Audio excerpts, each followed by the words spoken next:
So, welcome everyone from wherever you are in the world. Thank you very much for joining us today. I'm Brian here. I'm the host of this program. So, this webinar today is part of an ongoing series by the LSE Hayek Programme, hosted by the Research Institute Stickett at the London School of Economics. So, the aim of this online webinar series is to explore a range of interdisciplinary ideas and topics that are related in some way, whether directly or indirectly, to the intellectual contributions of Nobel laureate and economist F.A. Hayek. These include individualism and economic freedom, the nature and future of liberal democracy, social justice and welfare, decision-making under radical uncertainty, macroeconomic management, the rule of law and justice, and many others. We're very pleased to have with us today Dr. Otto Lehto, who will speak on the topic of universal basic income, UBI, as a tool of adaptation and discovery. So he will be speaking for approximately 40 minutes, and this will be followed by a Q&A lasting approximately 30 minutes.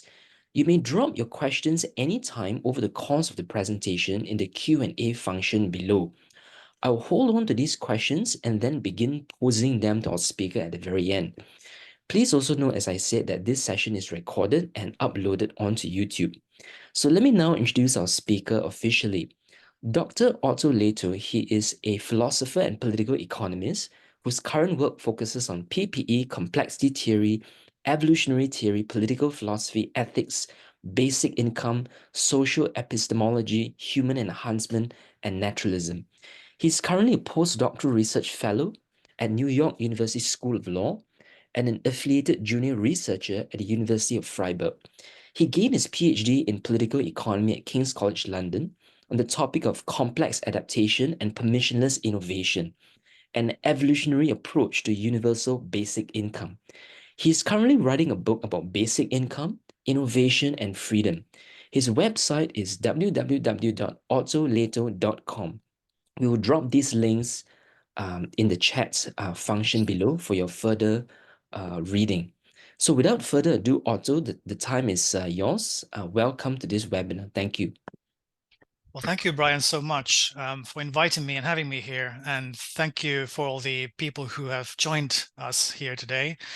I hope to make an entertaining talk on hopefully an informative one as well, because I think what we're going to talk about is a lot of very topical issues, topical in a way, but also topical that stretch time and space from history to the future, because there is a dimension of longue durée, as they say in French, a long time horizon, because evolution is a process that takes time, and that's what I'll be talking about, is evolution, a process that takes time, that changes things as it progresses, and that we have to tackle with. And so let me share my screen here. Oh no, that didn't work out, so let me try that again. There we go. Okay, now that should work. Okay, excellent. So if at any point you have any technical difficulties, please do let me know, but here we go. So the topic of my talk is universal basic income, UBI, as a tool of adaptation and discovery. And I think it's a very fitting contribution to this Hayek series, because Hayek indeed is one of the people who has talked about adaptation and discovery, and also talked about a form of basic income. And so he is a pioneer in a kind of evolutionary approach to understanding welfare state governance, understanding the needs of as you pointed out, the relation between individual freedom and the state, how to tackle complexity, how to design rule of law to be fair and sustainable and robust, and so on. And all these issues are at the core of how we should think about basic income as well, I believe. It deals with the relationship between individual freedom or autonomy and the state. It deals with how do we adapt to changing circumstances, and it deals with how do we use our freedom, how do we use our capacities to solve the problems that we face and the problems that the society faces. It is indeed a social process. I think we cannot really think of basic income as kind of a just sort of neutral cash injection into the economy. If basic income is to work at all, and there is still uncertainty about whether it will function because it is carefully embedded into a rule structure, a set of institutional rules and institutions that guarantee that it plays out in the way that supports people's capacity to adapt and to innovate and to evolve. So the outline of my talk will be roughly as follows. First, I'll briefly outline what I call the viewpoint of evolution and why it matters. Then I'll talk about the relationship between UBI and the welfare state from this point of view of evolution. And then I'll introduce my sort of positive case, which is the core of my argument of UBI as a tool of evolutionary freedom, as I call it. And so, so you'll get a glimpse of what I've been writing about in the past 5 years or so in numerous papers that you can find on my website, and also my PhD thesis, which I'm currently, as Brian mentioned, turning into a book. And this concept of evolutionary freedom will be at the core of that book. Then I'll talk a little bit about how liberty and complexity and UBI work together. Then I'll go into a kind of a sort of a more speculative domain of, is there a dimension beyond liberalism or even beyond humanity that evolution forces us to beckon with? That is, evolution is about dynamism. Does this dynamism lead us even beyond liberalism or even beyond humanity itself? And then I'll conclude. Very well. So my other title would be, and this kind of what I prefer now, is Universal Basic Income as a Tool of Evolutionary Freedom. Okay, the viewpoint of evolution then. Since I'm talking to LSE, I should pronounce it evolution, not evolution. Okay, that's the British way. So anyway, evolution is obviously, kind of a story of change and adaptation over time. Now, in the 19th century, there was this idea of simple progress, and we have rightfully questioned that. But nonetheless, I think evolution still deals primarily with how do we get complex things out of simple things? How do we get, systems working together in an adaptive way? The core theory here being, of course, Darwinian theory of natural selection, which organizes sort of simple matter and simple systems to more complex systems over time through competition. But there are also other varieties of evolutionary theory that are relevant here. So I'll be talking a lot about complexity theory, which is closely related to it.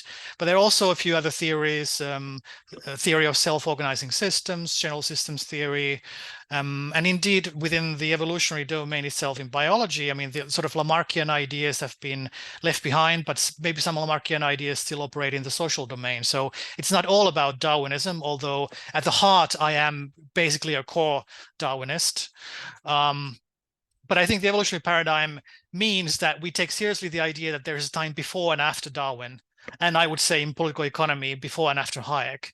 Now, I could put a few other thinkers here in the place of Hayek, maybe Adam Smith, maybe Hume, but I think Hayek is a good placeholder, especially given the nature of the talk series. Another sort of, so if you take the idea that there is time before and after Darwin, and we live in that time after Darwin, it means that we need to take seriously a few things, like the idea that social sciences and philosophy are continuous to some extent with the natural scientists. It doesn't mean that we reduce one to the other, but it means that there are important connections between them, and that some similar principles operate in both domains, and also the things that happen in one domain, say biology, they impact what happens in culture and economics and so on. So we need to think about that whole interrelated, nested complexity of life in which we live, and how it gives birth to social complexity as well.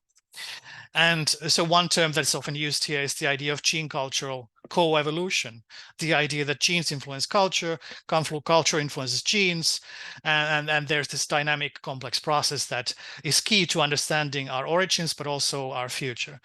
And I should say that, cultural evolution here means a broad domain of habits, ideas, ideologies, forms of life, including technologies and including our sort of relations to each other, even moral norms. Morality itself is subject to a form of cultural evolution. evolution, you say. Evolution has no telos, no direction or value in itself. It is plied and carefree. So we shouldn't simply assume that just because we have evolution, we will do something good. When we do evolution, or when we allow evolution to play out in a particular domain, we are enabling certain powers, certain forces to take shape and to shape us. But there is no single end goal. There's no progressive utopia at the end of it, at least not necessarily. Therefore, when we facilitate evolution, we need to be clear that what we're doing is we're pushing it in a direction that we want, that makes sense, that is laden with human values and not some other values. So the positive promise here is that these evolutionary processes in both nature and society, but in particular in society that I was talking about, can be harnessed to build and coordinate complex systems like societies, economies, like families, like businesses that are adaptive, that is to say, geared towards survival and flourishing, and capable of solving intractable human problems. So we can use evolution to solve problems and to generate complex orders that are stable, dynamic, and robust against change and against various sort of stressors from the outside and inside.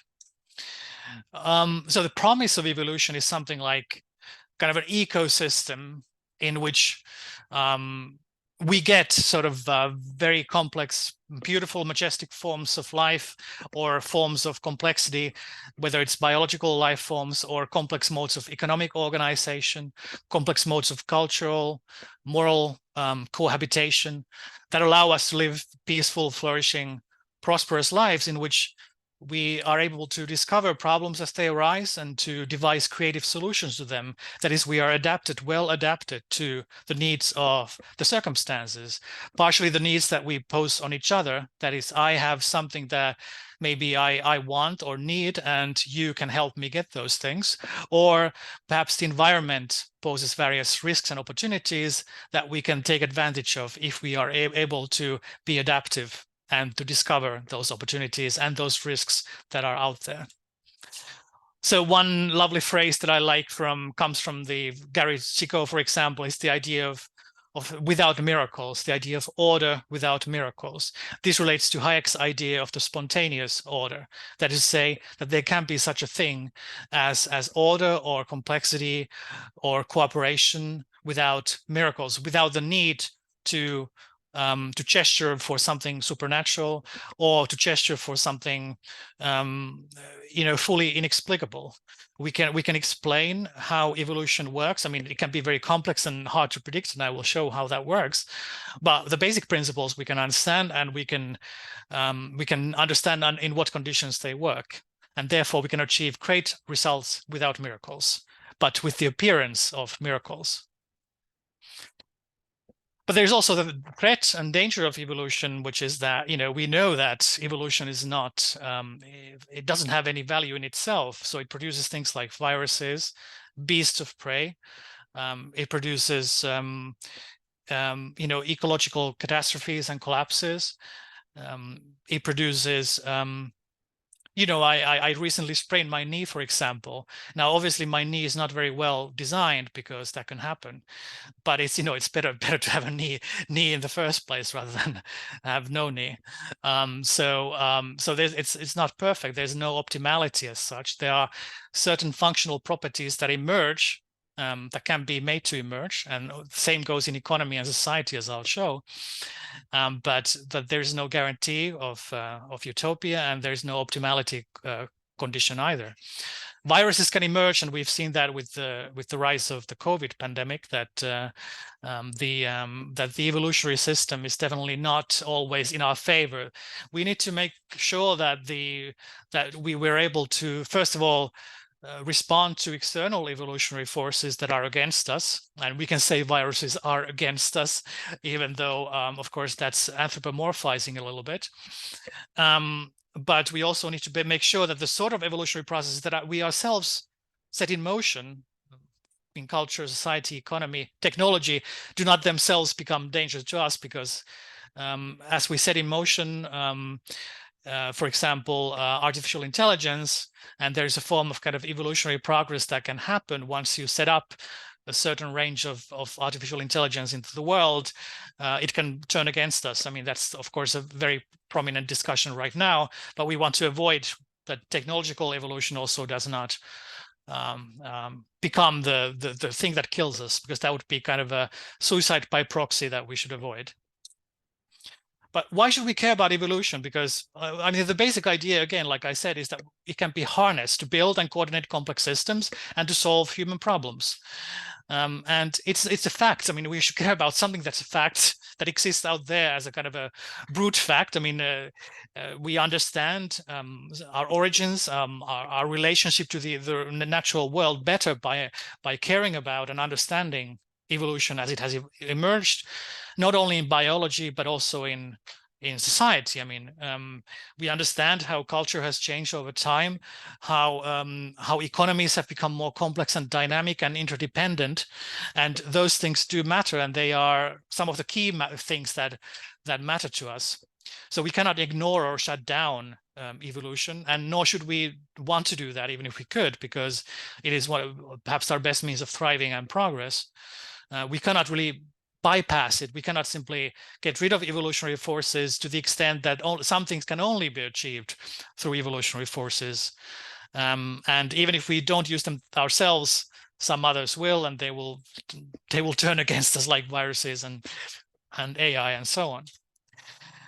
So what does it mean? So evolution in society mostly involves cultural evolution. It means better goods and services, better technologies, better habits, and better ideas. I mean, there's a broad sort of class of ways in which evolution can be used in our favor. We can evolve mechanisms that produce better goods and services. That is, better market relations, better modes of production, better business practices, and better rules of the game, better laws that enable those things to be produced in a way that serves our interests rather than goes against our interests. The same with all these other, use science and technology to get better. And I will put an asterisk at the end of the better here in all these cases, because, better here needs to be defined carefully. Better does not simply mean more complex. That would be foolish. Better cannot simply mean more advanced in any way. What's the point of having complex goods and services when simple ones will do? What we care about is better in the sense of serving our needs, or enabling us to achieve things that we didn't even dream of before. So when I say serve our needs, so I mean better in the sense of well adapted to the circumstances of human flourishing. But one key aspect of this is that the rules of evolution need to be actively designed and tweaked to be to be in the service of this goal, and this goal in mind. So here we are. So we have to be careful, because full control is impossible. So we cannot never really achieve full control or mastery of these forces. We can only sort of ride the wave, and perhaps the wave will ride us if we're not careful. So the evolutionary viewpoint in social sciences has been contested for a long time. There was this big push in the 19th century, most importantly by some of the social Darwinists, the so-called social Darwinists, Herbert Spencer being a primary example, who really pushed strongly for evolutionary viewpoint. And they also tied evolutionary forces. Herbert Spencer did it, at least, not all of them, but Herbert Spencer tied evolutionary forces in society to liberalism and to the forces of markets, and he saw that the free society is one that is capable of evolving. I think this basic insight is still valid, despite some of the many problems that Spencer's theory has, most notably about how to deal with the poor. And indeed, I think that one of the biggest sort of things missing, deficiencies in Spencer's theory, is how do you enable evolution, social evolution in a way that is not cruel, needlessly cruel to the poor. This was the same issue faced by a lot of people at this time, including Thomas Malthus. So I think some of the criticisms made by people, as shown in this slide by Richard Hofstadter, for example, in the famous Social Darwinism in American Thought, were valid to an extent, although I think the unfortunate side effect of that was that some ideas of social evolution were sidelined for a long time, and I think this has been a disaster for social sciences, and it's only been rediscovered in the last few decades really seriously, partially through sociobiology, which of course itself became very controversial, but it had proponents from various sides of the political spectrum. I mean, Peter Singer very famously was very sympathetic to it and argued for kind of the use of evolutionary principles in both ethics and social organization to help us, in his view, advance human welfare and also, of course, the welfare of other sentient creatures in his theory. But nonetheless, there's this huge controversy around this, and I want to say we should get rid of this. We should get over this. It's time to get over this. We need to really take seriously evolution and yes, be careful of the consequences, but also we cannot simply ignore this, which was almost done for decades, and that was a disaster. We can't go back to that. We are now in a new place, and a new place means that we have this whole discussion about evolution in political economy. We have Hayek, very famously, of course, being a pioneer of the idea that solving complexity is one of the key tasks of political economy. Solving complexity, that is the problems of complex social organization, is the key task of market order, of the rules of the open society, as Popper and Hayek called it. The idea of the free society, of free individuals, has its justification in this view, and this is also the view that I primarily hold, even though I have some minor criticisms of Hayek here. But the basic idea I agree with, that so that what we need out of our institutions is means of solving problems of complexity, solving the so-called knowledge problem, as it has become to be known. How do we aggregate all the dispersed knowledge in the society, in our institutions, in a way that supports our well-being, our capacity to adapt to changing circumstances? This is the key challenge, and I completely agree with Hayek on this. I also agree with Schumpeter that capitalism is described primarily by its power of creative destruction. Now, what the Schumpeterians, I think, add to this picture is very important, because the Schumpeterians understand the destructive side of things quite well. They understand that creative destruction means that when we allow for the evolutionary forces, and Schumpeter saw creative destruction as an evolutionary force, when we, industries get completely wiped out, new technologies, new industries, new business practices grow in the stead of the old. The bodies of the old are lying on the ground, and the new businesses and new industries have been built on top. There's a huge cost to this, social and individual, and we need ways of dealing with that. And I think that's what some of the Schumpeterians get right, is we need to have mechanisms in place for modifying that. But I will also point out that Hayek too favored a guaranteed minimum income as precisely a means of protecting against those risks that come from a free society governed by complexity and uncertainty. So I think there's an understanding that comes out of this, and it's also prevalent in the other books that I mentioned here. Jeffrey Hodgson's work, coming more from the kind of the left side of the political spectrum. Also Brian Arthur's work on technologies. This is all very rich terrain in which I want to operate here. So there's a whole history of evolutionary theory and complexity theory. And I think evolutionary theory and complexity theory must be seen as two sides of the same coin.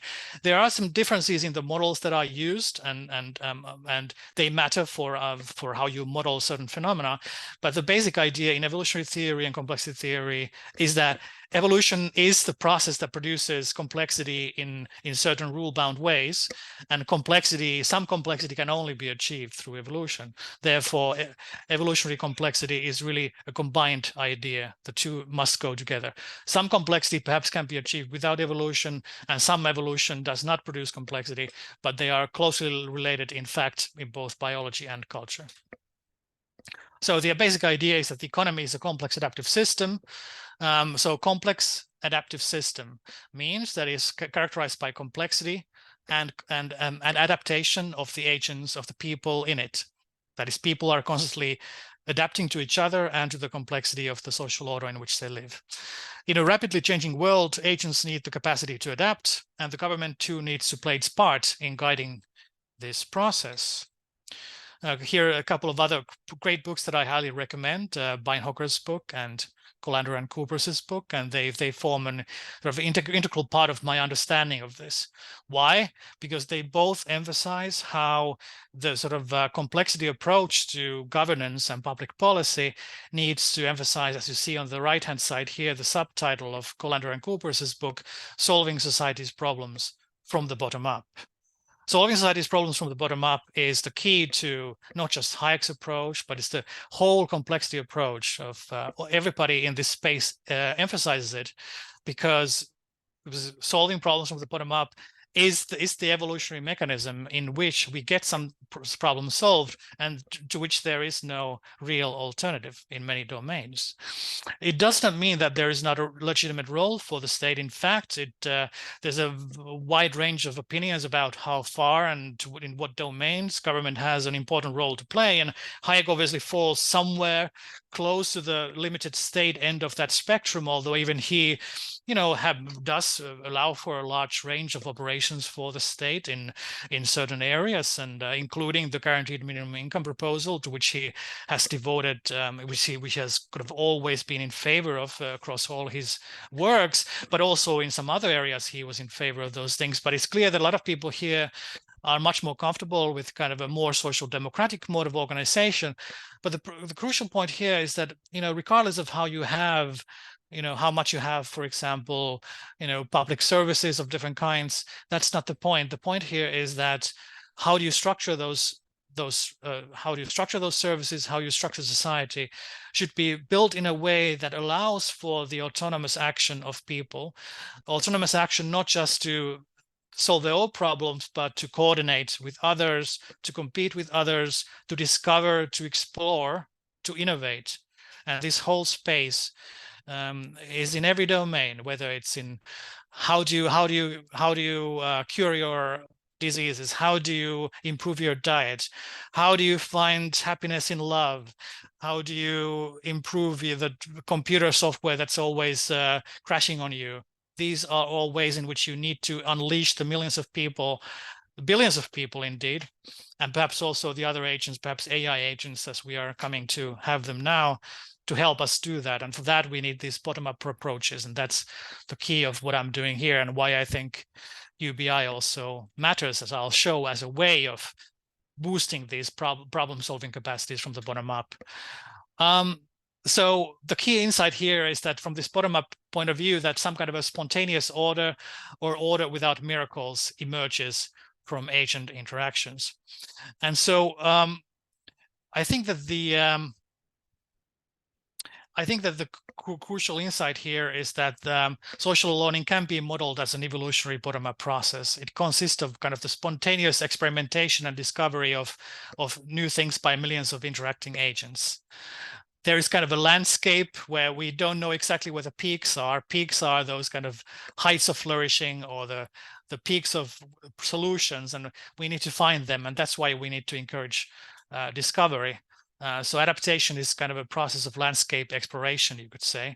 We want to find those peaks, but in order to find them, we need to let people really explore the landscape. We assume that we don't see where the peaks are. We don't know where they are. We need some people to get there first and to report back. So we need both the ability to move and spontaneously, and also to report that knowledge and to have that knowledge percolate in society. Okay.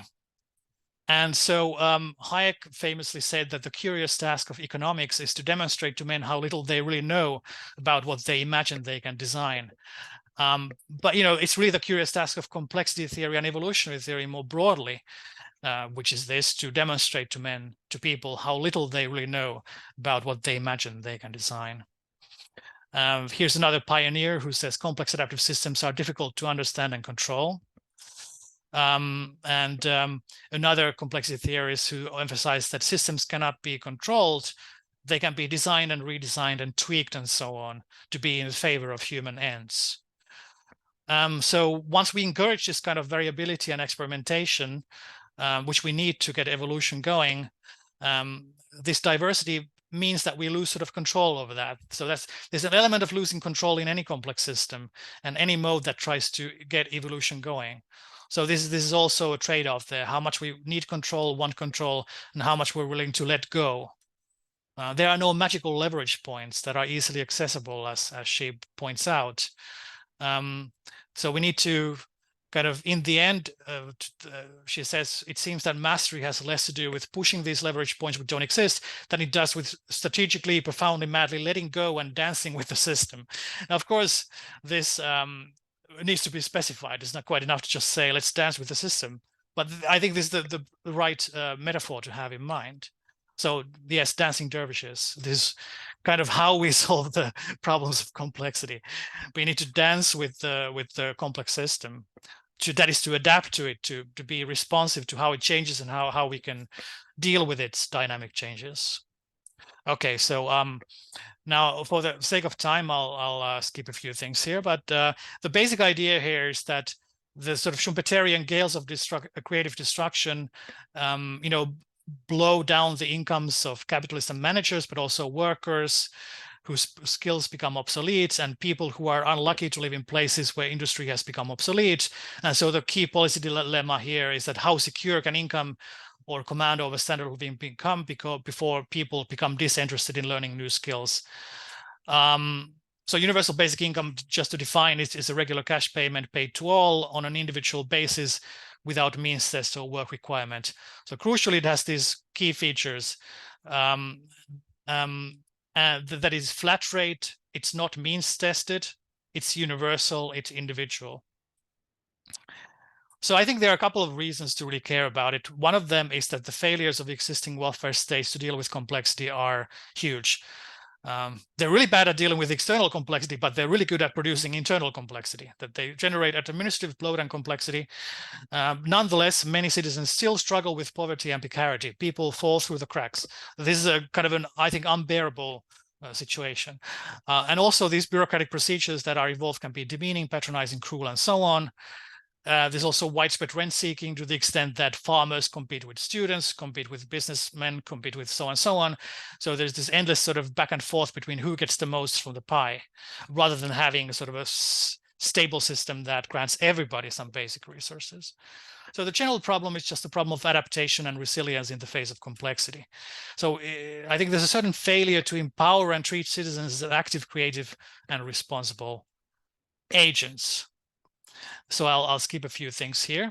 UBI has also been supported by various liberal thinkers, Hayek, so with some caveats, but with the caveats that I will not specify here, Hayek, Friedman, Buchanan, Murray, Zolinsky all have proposed some form of basic income, whether it's fully UBI or not, but in that ballpark of ideas. So I think the idea, why this matters from the point of view of freedom and complexity is that, it is kind of compatible with the liberal perspective of real freedom for all, as Philip von Parijs calls it.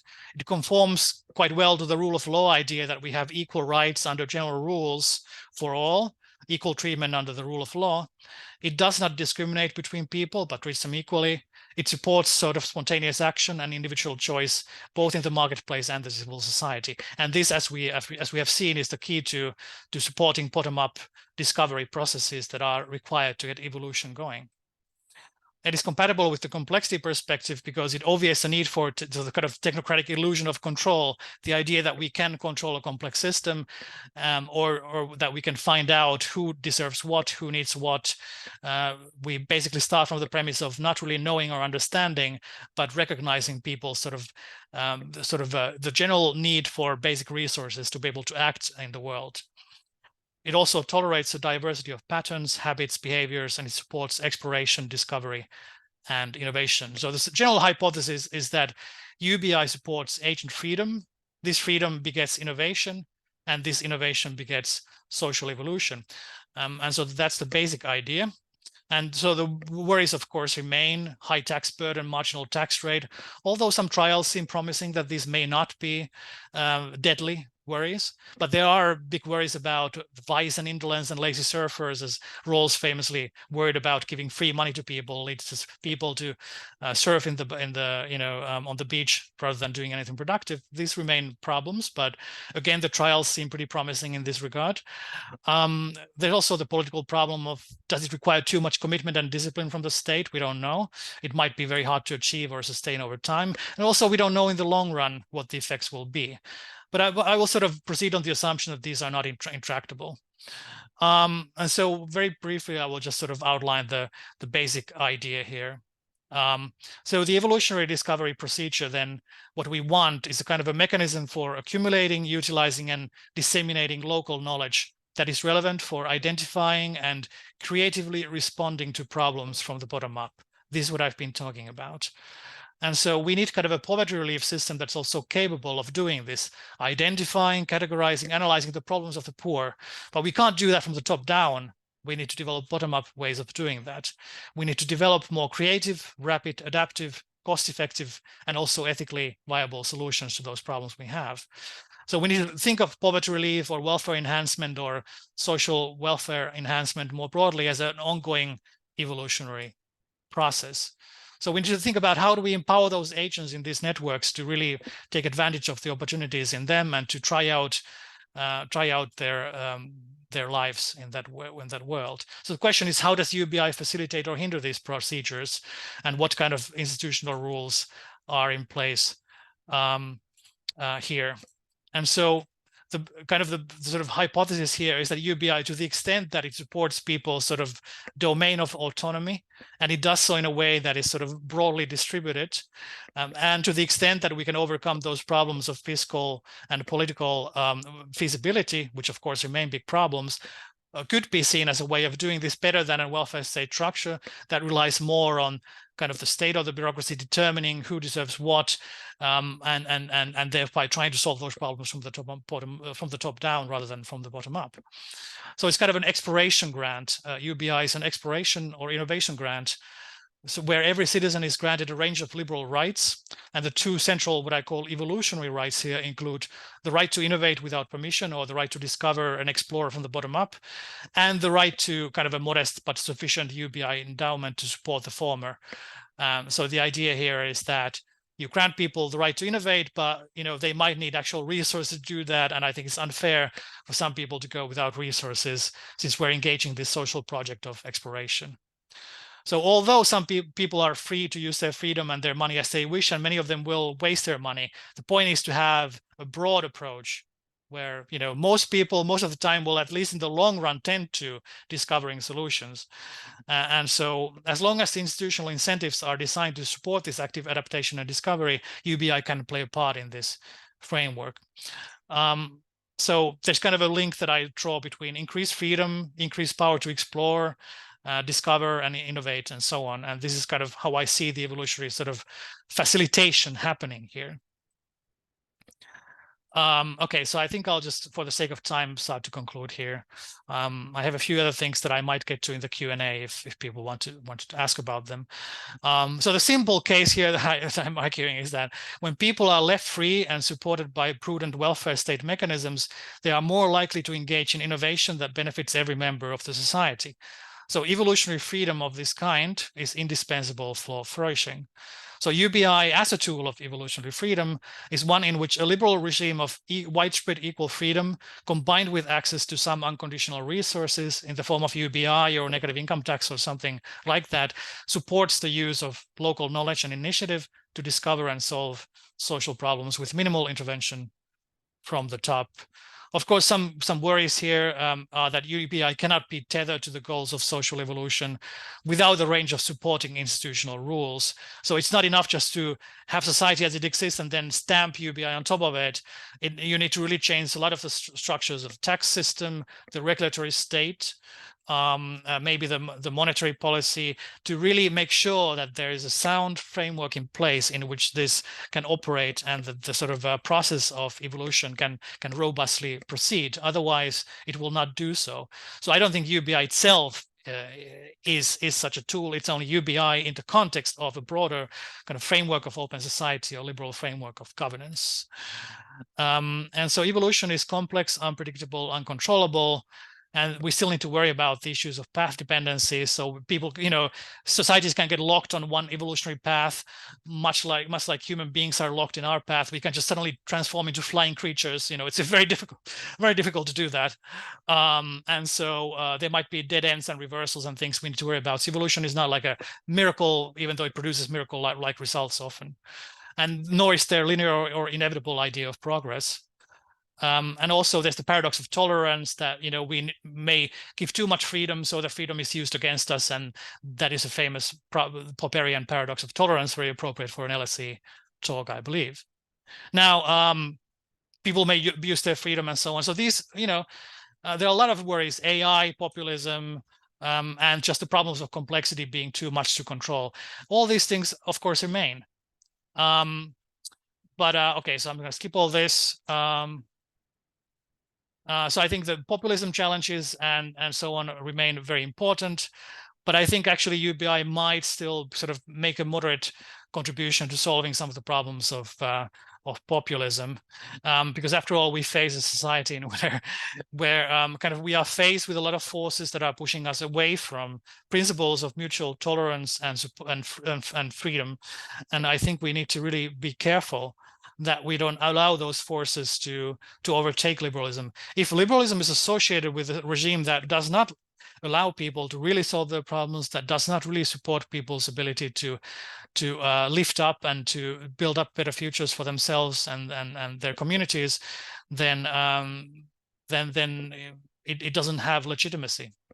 And therefore, I think the populist challenge is real, and I think UBI will not be able to solve that on its own, but it might make a small dent in making that more tolerable, especially if we tie and tether UBI to a kind of a general commitment that the fruits of progress will be partially shared by everyone. It could be in the form of a citizen dividend, which is one form of UBI, where sort of some of the fruits of progress are distributed as kind of a citizen dividend or grant to all citizens. So that might be one way to make people feel more committed to the social project, in which maybe inequalities can get very high and precarity and insecurity can run very high. Yes, we need to really worry about the danger posed by populism, and of course, populism can also be very deadly, as we know from the war in Ukraine. I think liberalism needs to reinvent itself a little bit in order to survive and thrive. Indeed, it needs to adapt itself against the evolutionary forces that we face in society. Okay, so let's see. Okay, I will just skip all these for now. There is the whole idea of transhumanism, and I think that's kind of one of the sort of missing pieces in the conversation is how do we deal with what happens if evolution really takes hold, and what happens if both artificial intelligence and our ability to modify our own biology becomes such that that we have access to kind of post-human or transhuman future. So there's a lot of debate about UBI in this space, and I think that's also very relevant. So in my view, evolutionary freedom should also extend to this more controversial arena of post-human and transhuman experimentation. I think people should be allowed to experiment with things that go beyond kind of the normal expectation of what we have. But the same risks and dangers lie there as we have seen elsewhere. I think the main point about the technology debate is that automation may happen, but complexity and evolution will happen, and they do happen. So I don't want to make a case for UBI on the basis of what may happen. I mean, I'm sure automation is a real problem. It's becoming one right now, but complexity and evolution nonetheless are already here. And therefore, I think it's better to frame the conversation in terms of, does UBI help in regards to complexity, evolution? It may also help with automation, but that's kind of that's a secondary concern for me. Right, so the basic, again, conclusion is that I think the freedom to innovate should be guaranteed to all citizens, especially the poor, because the poor may actually have the most to benefit from new discoveries. It's often forgotten that poor are the ones who have benefited the most from things like smartphones, from things like easy access to food, from a lot of the innovations that we have seen. And I think this remains the same. AI also really promises to help the poor if it doesn't enslave and murder us. That's a small hitch, but and so I think the state can boost beyond merely granting these kind of formal negative rights, the autonomy of poor people through means like basic income and perhaps some other public services that can do that. Okay, so evolutionary freedom has the promise, at least, to lead to untold marvels in a way. We have to remember that we live in complex systems, evolutionary systems, and they are difficult to understand and control. And that should be the starting point that Hayek recognized, that Brian Arthur recognized, that a lot of these complexity theories like John Holland and Donald Meadows recognize that this is the starting point. We should be comfortable with losing control to an extent, and we have no magical leverage points. We need to sort of dance with the system, but we can nonetheless design the rules of the game to support people's freedoms and also their capacities, their resource capacities, their resource endowments, so that they are better able to take part in this process and to indeed improve the resilience of the system and the evolutionary capacity of the system. So let people try out new things. Some of them will fail, and UBI partially has the function of cushioning those risks, that is supporting people's ability to experiment by having a cushion, but it's partially also a platform to the extent that it allows people to take more risks. And so there's also a trade-off between, it's hard to know whether people will take less or more risks, but I think overall there will be more sort of a ability to act on from the bottom up in a spontaneous way, which is the key part of it. And we still face the problem of like complexity getting so hard that we simply don't have any landscape to explore. We might have a rocket landscape or a dancing landscape. And so, there are limits to what we can do with simply letting people try out new things. Maybe they're just completely lost. They're dancing dervishes, but they're, high on opium and they have no idea what's going on. So it's that we might face simply the risk that we cannot rely on evolutionary forces, or they'll surprise us and wipe us out. And Spencer was too optimistic, and I'm very much coming to the end of my talk here. Spencer was too optimistic that whether it be in the development, he argued that there's this massive idea that there's this evolutionary force in every area of the world, from like cosmic beginnings to where we are in society, the same evolution from simple to complex, this kind of idea of progress from simple to complex. And I don't think he was quite right about that. I think he was not completely wrong either, but he was on the right track, even though he oversold his case. We can believe that long-term progress and evolution is both possible and desirable, and that we can use evolutionary forces to serve human and even perhaps post-human ends, given the right institutional rules.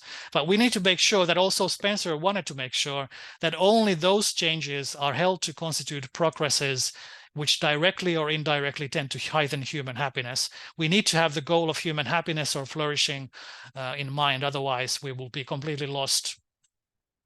I also like the idea of Beinhocker and Hanauer that ultimately the measure of wealth in society is the range of human problems that we have solved, and how those problems have been, so those solutions have been made available to people. So this is kind of very close to what I believe here.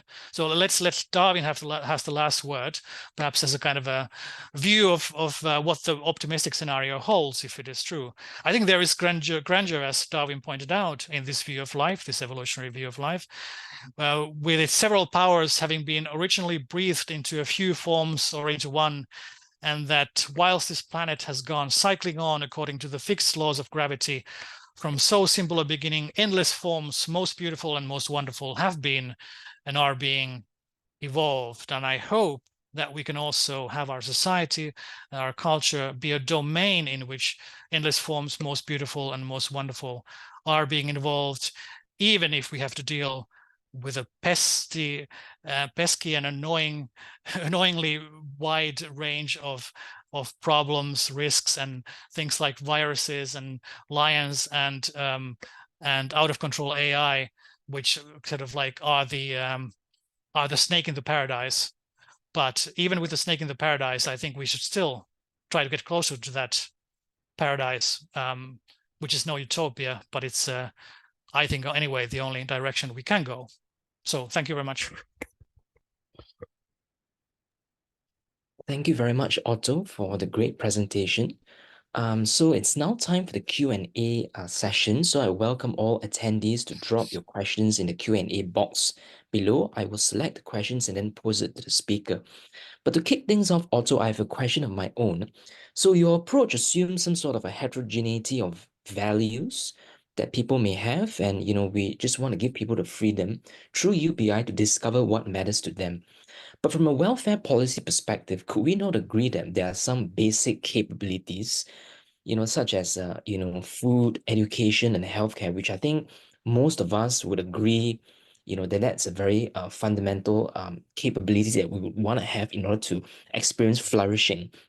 So from that perspective, shouldn't welfare policy move towards the direction of just providing these very basic needs, through the state, accessible to all? How does that fit in, in your framework of UBI as freedom? Oh, okay, great question. So I think there's kind of two related questions there. One of them is the view of human nature and the view of human needs, and how we should think about the priority of satisfying certain needs or desires over others. And then there's the question of what institutional arrangement best fits our best understanding of human nature. So, I've been rather either sort of I have not committed myself. I've been uncommitted to a particular view of human nature. I think the evolutionary viewpoint definitely recognizes that there's a wide range of diversity of things that people can value. At the same time, I think it suggests that there's a range of widely shared evolved needs and desires and kind of criteria of happiness and so on, which probably are rather inflexible and permanent in human nature, at least as it currently exists. Of course, post-human future might change all that. So I think we need to have a evolutionary view which combines a view of some stability or fixity of human nature, or some bit of a broad sort of shared range of things that most people need. I mean, I think it's undeniable that most people need things like you mentioned, food. I mean, that's obvious. I mean, we have very good reasons why people need food. It's just the basic fuel that runs the organism. Shelter, and I think we can have a kind of a list of things. I'm not a big fan of the types of very concrete lists that, for example, Martha Nussbaum makes in this area, because I think they do understate the sort of diversity of issues that are at stake. They have problem of completeness. How do you know when you have finished your list and what's left out of it? But I think I'm somewhat sympathetic to the capability approach, especially in its sort of Senian variant, although I do appreciate Nussbaum's contributions as well, to the extent that I mean, Sen saw that development itself and the capability approach to development would also be a freedom supporting type of approach. He called, so that's why he called his kind of this view the development as freedom approach as well. So I think the capability approach is also compatible with understanding that yes, you might want to provide for people's needs, and I think we can have a debate about how much of that needs to be done through in-kind forms, how much can be done through markets and civil society and so on.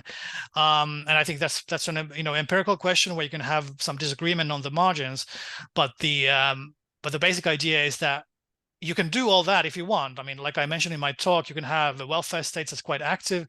You can have a range of in-kind benefits on top of or next to UBI that do a lot of that stuff. Nonetheless, I believe you need a realm of freedom, which is not just the freedom to do whatever you want to do in the sense of your preferences are sacred. I mean, there's no emphasis here that people's preferences are sacred. It's only by treating their preferences as if they are sacred in many areas do we allow for that kind of world in which exploration and innovation are possible. So we can have a view that there's only one good life, but as long as we remain somewhat skeptical that we have the final knowledge of what that is, we need those processes of exploration and discovery to get there. Otherwise, if we already know what we want and what we need, then there's no need for freedom. So it's only to the extent that there is some uncertainty, regardless of what human nature really is, that we need freedom. Great. So there are a bunch of questions. So let me just take some of the logistical ones first. So let me ask three at one go. So there is a question which says, would you or the thinkers you cite pose a UBI even for people at high income levels? So the next question is about how do you decide what is the income limit of the UBI? And also another related logistical question is whether citizenship would be a requirement of this UBI program that you envision.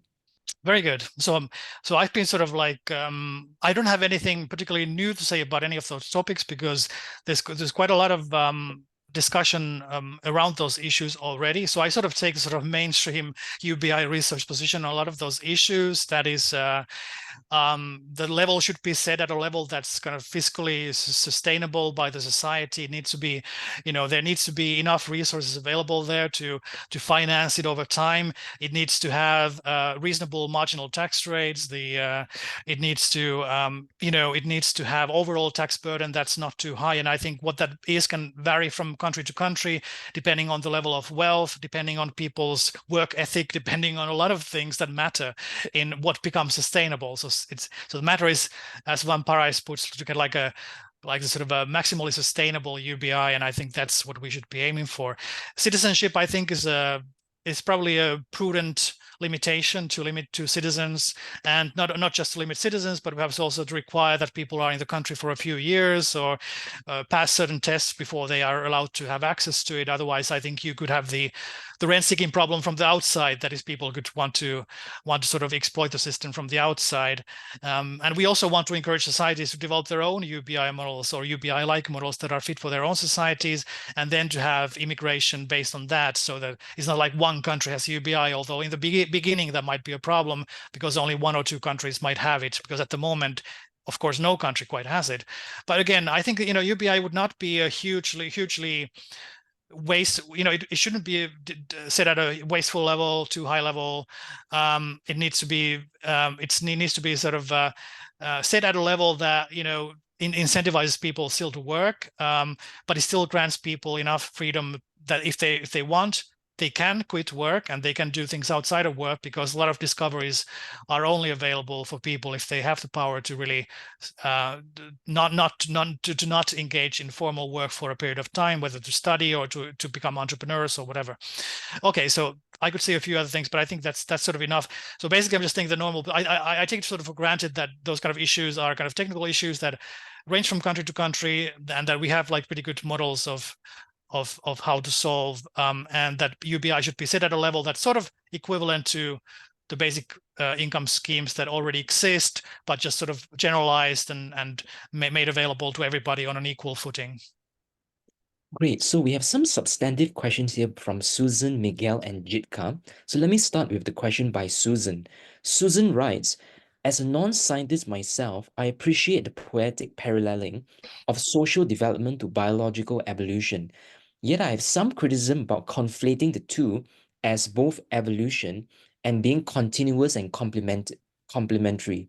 For example, sometimes a social development like abundance of processed foods goes against biological development like efficient fat storing. Biological evolution does have a clear direction in the preservation of life and reproduction against death and extinction. But social evolution could lead us to death and extinction. Wouldn't this line of argument reject UBI? Good. Yes, I think the parallels between social and biological domains. I mean, so some people reject the use of evolutionary language in the social domain altogether. I think that the importance of retaining the evolutionary language is twofold, perhaps. One, I think the parallels are more than parallels. I think they are clearly sort of identical or semi-identical processes. So you can have processes of selection. As people have pointed out, for example, the sort of process of Schumpeterian creative destruction operates in some ways very similarly to the process of natural selection in biology. It's just the unit of selection is different. You have a unit of selection being a company or a business or whatever, rather than a life form. But the same processes of variation, selection, and reproduction operate, although in not exactly identical, but in very similar way.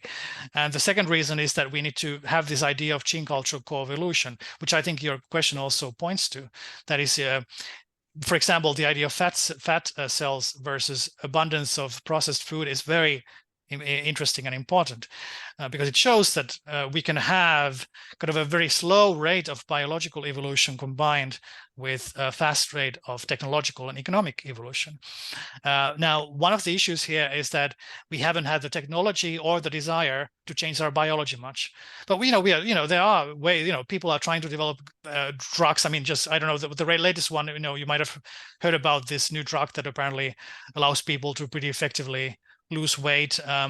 There's a lot of kind of ways in which people are trying to do that. And of course, if the transhumanists, which I didn't have time to talk about much at all, are correct, the era of biological enhancement and biological modification is upon us. And if that is so, and maybe that's a good thing, maybe that's a bad thing, but I think it's happening, people will be much more readily able to modify those kind of things. For example, how we process fat. But hopefully that won't be the only thing people care about. It would be a very narrow view of humanity if we only care about how we look in the mirror. So I will leave it at that. Great. Next question from Miguel. Thank you for the talk. I'm a bit concerned about how the scheme necessary to implement a UBI will hinder as well the evolutionary process. It seems that there might be an assumption of a de facto homogeneity in the discovery capabilities or discovery probabilities across people. Since it seems reasonable to assume that with more capital you can experiment more, and that more entrepreneurial abilities you can potentially discover more, how about a targeted system for redistributing to the poor? Or instead of helping the poor through UBI, how about trickle-down economics by redistributing through capitalists, for instance? Why these arguments lead mostly to UBI and not to standard social democracy? Thanks a lot. Great. Yeah, I think there's, again, same sort of, I'll give a pretty similar response to what I gave to the question of kind of human nature and the fixity of human needs. That is to say, I think that there's a diversity not only of needs, but also of talents, of skills, of propensities. And indeed, one of the advantages of supporting people's free initiative is precisely that in a society where kind of signals of markets and signals of kind of other forms of signals of social cooperation and competition are allowed to operate, which is the hope of the liberal regime, even with a UBI in place, that people's skills would be put into effective use. Now, the only sort of difference here to sort of neoclassical understanding is that efficiency is not here defined in terms of kind of effectively satisfying existing preferences or allocating resources kind of in a static way, but it's more about how do we get innovations going that allow us to solve our problems? How do we put our skills into uses that we don't even know yet? How do we discover new problems that we don't even know existed, let alone solutions to those problems? So this discovery of new problems, new solutions, and this is what efficiency means. I've called this adaptive efficiency or evolutionary efficiency. And so, yes, there could be cases where putting more money in particular hands will help. So, if that is the case in a serious way, you want to have UBI combined with some more targeted transfers, for example, or say support for scientists, for example. Maybe you need some extra support for science or whatever it might be. I mean, I'm agnostic about a lot of those things.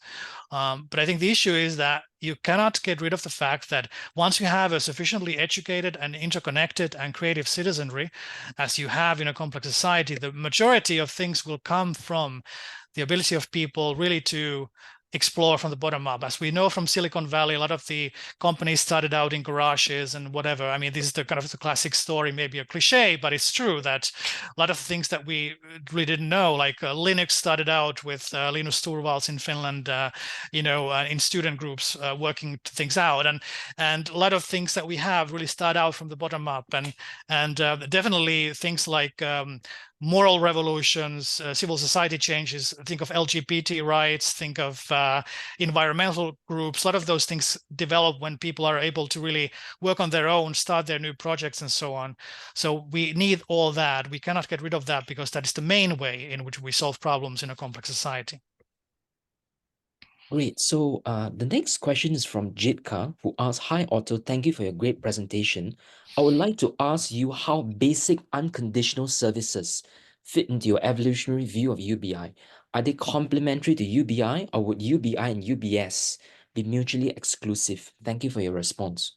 Yeah, good. I think I partially already answered this. I think UBI is compatible with a lot of range of things. Hayek thought so too, and people like Jeffrey Hodgson and Peter Singer even more ambitiously think so, and they are willing to countenance a large array. And I'm somewhere in that. I mean, I don't have strong views exactly. I'm open to the empirical evidence. I think some of that is up for discussion. I don't have strong principled views on what areas outside of that should be definitely never turn into the public sector and which ones shouldn't. I think the general idea is that you can have basic services, but one of the problem with the basic services, they're not very sensitive to issues of complexity and diversity and evolution.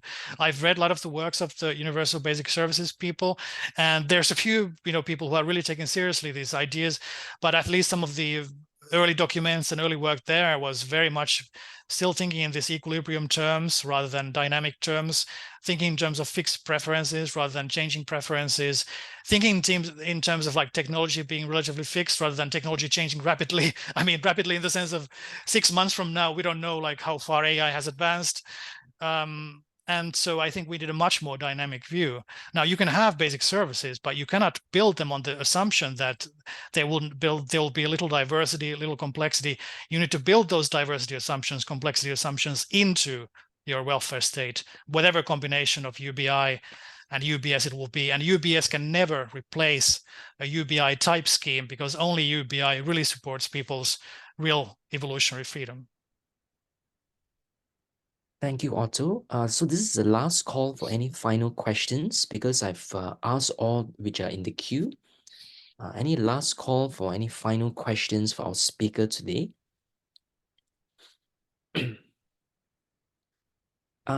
If not, I guess thank you very much, Otto, for the great presentation and for answering these questions.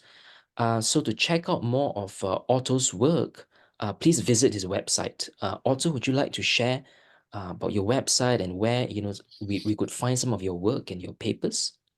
Sure. Well, I think most of my works are, you can just Google my name, really. I think you're going to find a lot of things. A lot of them are on my website, www.ottolehto, for first name, last name.com. And also my NYU site has a few links. If you have any trouble accessing anything, please don't hesitate to email me. My email is readily available on the NYU website, for example. So, no, I think that's it, and also I'm looking forward to sharing more news about my book, which is currently under production. I mean, it hasn't been doesn't have a publisher yet, but I hope to get one soon. And so thank you for allowing me to share my views on this, and thank you for your excellent questions as well. Thank you, Otto. So for all the attendees for future webinars that you may be interested in, please check out the link in the chats below. Thank you very much, everyone. We've come to the end of our session.